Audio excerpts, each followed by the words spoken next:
On est venu vous rencontrer aujourd'hui pour parler des proches aidants d'une personne atteinte de la maladie d'Alzheimer.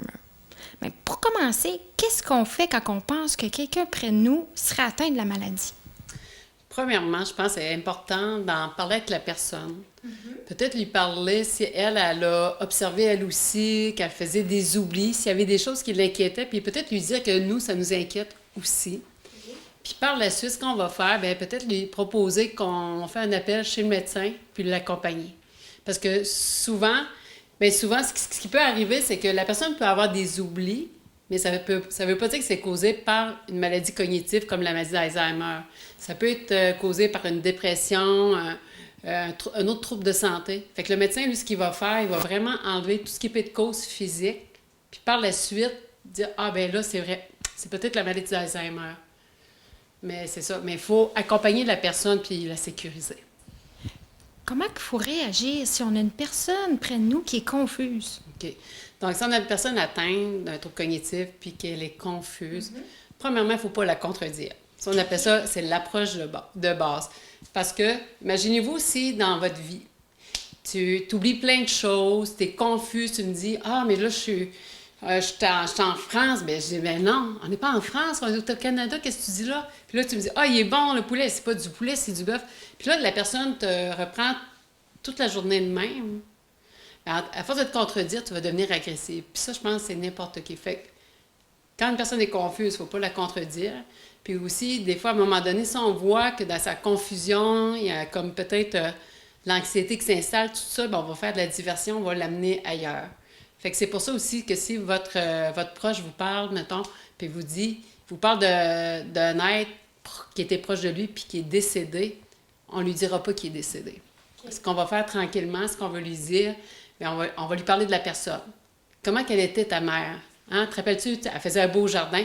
Puis peut-être que là, le souvenir va venir tranquillement, puis elle va dire « Ah, c'est vrai, ma mère est morte. » Mais si ça ne revient pas, ce qu'on va faire, c'est qu'on va faire diversion, on va l'amener ailleurs. « Ah, hein?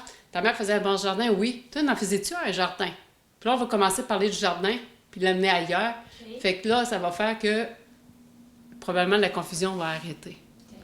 On la ramène jamais dans la réalité. Okay. Si on a quelqu'un près de nous qui a la maladie d'Alzheimer, à quoi il faut que s'attendre au fil de la progression de la maladie? Okay. Mais c'est sûr qu'au début, ce qu'on peut voir, c'est que chacun va réagir à sa manière. Puis ça, c'est important de se dire, pas à cause qu'une personne a été agressive. Vous avez entendu parler qu'une personne a été agressive, que votre proche va être agressif.